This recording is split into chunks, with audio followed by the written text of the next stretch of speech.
The Secret Garden by Frances Hodgson Barnett. Chapter 3. Across the Moor. She slept a long time, and when she awakened Mrs. Medlock had brought a lunch-basket at one of the stations, and they had some chicken and cold beef and bread and butter and some hot tea. The rain seemed to be streaming down more heavily than ever, and everybody in the station wore wet and glistening waterproofs. The guard lighted the lamps in the carriage, and Mrs. Medlock cheered up very much over her tea and chicken and beef. She ate a great deal, and afterward fell asleep herself, and Mary sat and stared at her, and watched her fine bonnet slip on one side, until she herself fell asleep once more in the corner of the carriage, lulled by the splashing of the rain against the windows. It was quite dark when she awakened again. The train had stopped at a station, and Mrs. Medlock was shaking her. "You have had a sleep," she said. "It's time to open your eyes. We're at Thwaite Station, and we've got a long drive before us." Mary stood up and tried to keep her eyes open while Mrs. Medlock collected her parcels. The little girl did not offer to help her, because in India native servants always picked up or carried things, and it seemed quite proper that other people should wait on one. The station was a small one, and nobody but themselves seemed to be getting out of the train.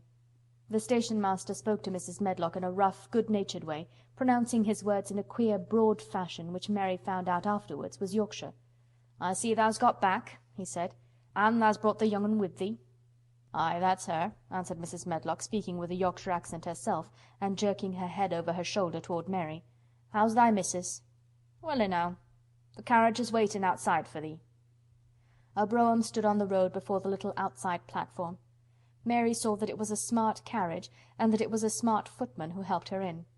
His long waterproof coat and the waterproof covering of his hat were shining and dripping with rain, as everything was, the burly station-master included. When he shut the door, mounted the box with the coachman, and they drove off, the little girl found herself seated in a comfortably cushioned corner, but she was not inclined to go to sleep again.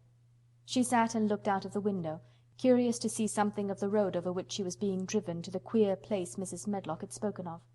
She was not at all a timid child, and she was not exactly frightened, but she felt that there was no knowing what might happen in a house with 100 rooms nearly all shut up, a house standing on the edge of a moor. "What is a moor?"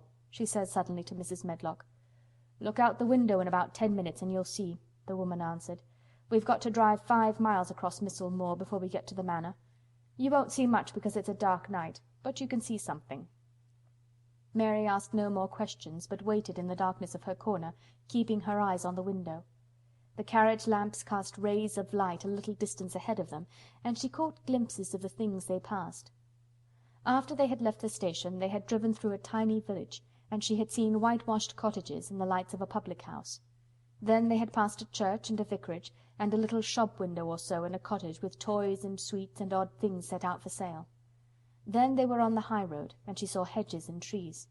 After that there seemed nothing different for a long time, or at least it seemed a long time to her. At last the horses began to go more slowly, as if they were climbing uphill, and presently there seemed to be no more hedges and no more trees. She could see nothing, in fact, but a dense darkness on either side. She leaned forward and pressed her face against the window just as the carriage gave a big jolt. "Eh, we're on the moor now, sure enough," said Mrs. Medlock. The carriage lamps shed a yellow light on a rough-looking road which seemed to be cut through bushes and low-growing things, which ended in the great expanse of dark apparently spread out before and around them. A wind was rising and making a singular, wild, low, rushing sound. It's not the sea, is it?" said Mary, looking round at her companion. "No, not it," answered Mrs. Medlock. "Nor it isn't fields nor mountains. It's just miles and miles and miles of wild land that nothing grows on but heather and gorse and broom, and nothing lives on but wild ponies and sheep." "I feel as if it might be the sea, if there were water on it," said Mary. "It sounds like the sea just now." "That's the wind blowing through the bushes," Mrs. Medlock said. "It's a wild, dreary enough place to my mind, though there's plenty that likes it, particularly when the heather's in bloom." On and on they drove through the darkness, and though the rain stopped, the wind rushed by and whistled and made strange sounds. The road went up and down, and several times the carriage passed over a little bridge beneath which water rushed very fast, with a great deal of noise. Mary felt as if the drive would never come to an end, and that the wide, bleak moor was a wide expanse of black ocean through which she was passing on a strip of dry land. "I don't like it," she said to herself. "I don't like it," and she pinched her thin lips more tightly together. The horses were climbing up a hilly piece of road when she first caught sight of a light.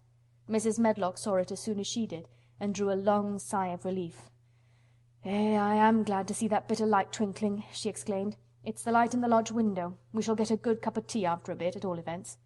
It was after a bit, as she said, for when the carriage passed through the park gates there was still 2 miles of avenue to drive through, and the trees, which nearly met overhead, made it seem as if they were driving through a long, dark vault. They drove out of the vault into a clear space, and stopped before an immensely long but low-built house, which seemed to ramble round a stone court. At first Mary thought that there were no lights at all in the windows, but as she got out of the carriage she saw that one room in a corner upstairs showed a dull glow. The entrance door was a huge one, made of massive, curiously shaped panels of oak, studded with big iron nails and bound with great iron bars. It opened into an enormous hall, which was so dimly lighted that the faces in the portraits on the walls and the figures in the suits of armour made Mary feel that she did not want to look at them. As she stood on the stone floor she looked a very small, odd little black figure, and she felt as small and lost and odd as she looked. A neat, thin old man stood near the manservant who opened the door for them.